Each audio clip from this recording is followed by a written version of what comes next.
ശ്രീ സന്ദീപ് വചസ്പതി, അത് മാത്രമല്ല ഈ PM ശ്രീ പദ്ധതി വലിയ വിവാദ സമയത്ത് BJPയുടെ നേതാക്കൾ, പ്രത്യേകിച്ച് K സുരേന്ദ്രനെ പോലെയുള്ള നേതാക്കൾ പറഞ്ഞ ഒരു കാര്യമുണ്ട്. ഞങ്ങൾ സവർക്കറേയും ഗോൾവക്കറേയും ഒക്കെ പഠിപ്പിക്കും, അത് കേന്ദ്ര തീരുമാനമനുസരിച്ചായിരിക്കും, വിദ്യാഭ്യാസ നയം അങ്ങനെയാണ്, ആ സിലബസിലൊക്കെ മാറ്റം വരുമെന്ന്.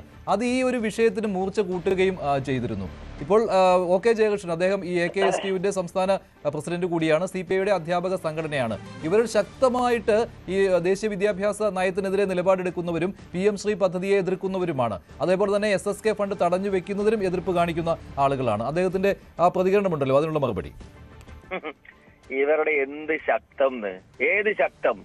MN സ്മാരകത്തിൽ 4 പേര് കട്ടൻ ചായം കുടിച്ച് ഇരുന്ന് തീരുമാനിക്കുന്നതാണോ ശക്തം? ഇവരൊക്കെ ആരാണെന്നേ ഞാൻ ചോദിക്കുന്നത്. ഈ ഇന്ത്യ മഹാരാജ്യത്തെ പിറകോട്ട് അദ്ദേഹത്തിന്റെ വാക്കുകൾ, അദ്ദേഹം ഒരു അധ്യാപകനാണോ എന്ന് ഓർത്ത് എനിക്ക് ലജ്ജയുണ്ട്. സാംസ്കാരിക കേരളം ഇത്തരം അധ്യാപകരെ ഓർത്ത് ലജ്ജിക്കണമെന്നാണ് എനിക്ക് പറയാനുള്ളത്. അദ്ദേഹം എന്തൊക്കെയാ പറഞ്ഞ, പ്രാചീന ഭാരതത്തെ പറ്റി പഠിച്ചാൽ അങ്ങ് കുഴപ്പമാണെന്നോ? താങ്കളൊക്കെ ഏത് ശിലായുഗത്തിൽ നിന്നാണ് മിസ്റ്റർ വരുന്നത്? പ്രാചീന ഭാരതത്തെ പറ്റി ഇവിടെ പഠിക്കേണ്ടി വരും മിസ്റ്റർ. ഇത് ഇന്ത്യ മഹാരാജ്യമാണ്. ആധുനിക ഭാരതത്തെ പറ്റിയും പ്രാചീന ഭാരതത്തെ പറ്റിയും മധ്യകാല ഭാരതത്തെ എല്ലാവരുടെ പറ്റിയും പഠിക്കട്ടെന്നേ. നിങ്ങൾ എന്തിനാണ് ആശങ്ക? നിങ്ങൾക്ക് എന്താണ് പ്രാചീന ഭാരതം കേൾക്കുമ്പോൾ ഇത്ര അലർജി? എന്താ? താങ്കളോട് ആഹ്വാനം ചെയ്യുന്നുണ്ടായിരുന്നല്ലോ, ഇത്തരം വിദ്യാലയങ്ങളിൽ വിടുന്നവരാണോ ആലോചിക്കേണ്ടത്? താങ്കൾ ഒരു ആഹ്വാനം നടത്ത്. കേന്ദ്ര സിലബസ് പഠിപ്പിക്കുന്ന ഒറ്റ സ്കൂളിൽ ഇടതുപക്ഷത്തിന്റെ ആൾക്കാരെ വീടില്ല എന്ന് പറയാനുള്ള നട്ടല് താങ്കൾക്കുണ്ടോ? സ്വന്തം മക്കളെ താങ്കൾ എവിടെയാ പഠിപ്പിക്കുന്നത്? അതെനിക്കറിയില്ല താങ്കൾ എവിടെയാ പഠിപ്പിച്ചിട്ടുള്ളതെന്ന്. താങ്കളുടെ CPI ഒരു അധ്യാപകന്റെയും മക്കള് ഈ കേന്ദ്രീയ സിലബസ് പഠിപ്പിക്കുന്നവരോടൊന്നും പഠിക്കുന്നില്ലേ? താങ്കൾക്ക് തന്റെ ഇടമുണ്ടെങ്കിൽ CPI ഒരു പ്രമേയം പാസ്സാക്ക്.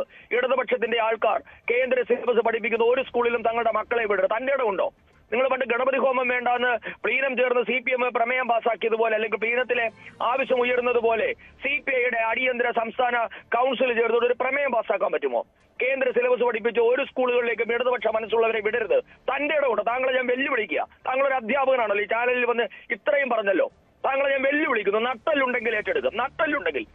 പിന്നെ താങ്കളിവിടെ പറഞ്ഞല്ലോ, വന്ദേ ഭാരതിൽ കയറി ഗണഗീതം പാടിയപ്പോൾ ഇത്തരം സ്കൂളുകൾ, സുഹൃത്തെ, NEP നടപ്പാക്കുന്നതിന് മുമ്പ് ഇന്ത്യ മഹാരാജ്യത്ത് ഏറ്റവും കൂടുതൽ സ്കൂളുകൾ അന്നും ഇന്നും ഭാരതീയ വിദ്യാനികേതൻ എന്ന് പറയുന്ന RSSന്റെ സംഘടനയ്ക്കുണ്ട്. താങ്കൾ ആ ചരിത്രമൊക്കെ പഠിച്ചിട്ട് വന്ന് സംസാരിക്കേ.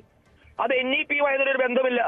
ഭാരതീയ വിദ്യാനികേതൻ ലക്ഷക്കണക്കിന് വിദ്യാർത്ഥികളെ പ്രതിവർഷം ഭാരതത്തിൽ ദേശീയ ബോധമുള്ള, സ്വരാജ്യ സ്നേഹമുള്ള, ഭാരത ഭക്തിയുള്ള കുട്ടികളെ പുറത്തിറക്കുന്നുണ്ട് മിസ്റ്റർ. ഞങ്ങൾക്ക് അതിൽ അഭിമാനമേ ഉള്ളൂ.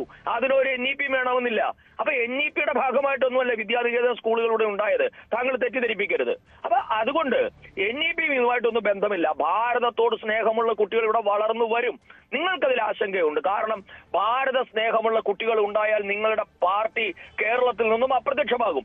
ഇപ്പോ സ്റ്റേറ്റ്മെന്റ് ഇറക്കാനെങ്കിലും 4 പേര് CPI എന്ന് പറഞ്ഞുണ്ട്. അത്രയേ ഉള്ളൂ. അപ്പൊ ഭാരതത്തെ സ്നേഹിക്കുന്നവരുടെ എണ്ണം കൂടിയതോടുകൂടിയാണ് നിങ്ങളുടെ പാർട്ടി എന്താ പറയുന്നത്, ഒരു ജില്ലയിൽ മാത്രമായിട്ട്, എവിടെയാണ്, തൃശ്ശൂരോ ഏതോ ഒരു ജില്ലയിൽ മാത്രമായി ഒതുങ്ങിയില്ലേ? അത് ഭാരതത്തിലെ സ്നേഹിക്കുന്നവരുടെ എണ്ണം കൂടിയത് കൊണ്ടാണ്. അതുകൊണ്ട് നിങ്ങളുടെ ചരിത്രം പറയാൻ നിങ്ങൾക്ക് ബുദ്ധിമുട്ടുണ്ട്. പക്ഷെ ഭാരതത്തിന്റെ ചരിത്രം ഞങ്ങൾ പഠിപ്പിക്കുക തന്നെ ചെയ്യും. അതിൽ സവർക്കർ ഉണ്ടാകും, ഭഗത് സിംഗ് ഉണ്ടാകും, ഹെഡ്ഗേവാർ ഉണ്ടാകും, സുഭാഷ് ചന്ദ്രബോസ് ഉണ്ടാകും, ഗാന്ധി ഉണ്ടാകും, ശ്യാം പ്രസാദ് മുഖർജി ഉണ്ടാകും, ചിലപ്പോൾ നിങ്ങളുടെ MN റോയ് പോലും ഉണ്ടായെന്ന് വരും. എല്ലാവരെയും പറ്റി പഠിപ്പിക്കും. ഇവിടെ ജനം തീരുമാനിക്കട്ടെ. അതല്ലാതെ നിങ്ങൾ കുറെ പേരെ അങ്ങ് ഇവരെ പറ്റി പഠിക്കേണ്ടതില്ല എന്ന് നിങ്ങൾ തിട്ടൂരം ഇറക്കിയ പഠിപ്പിക്കാതിരിക്കാൻ ഇന്ത്യ മഹാരാജ്യം നിങ്ങളുടെ തറവാട്ട് സ്വത്താ? ശരി, OK ജയകൃഷ്ണൻ, അതിനുള്ള മറുപടി.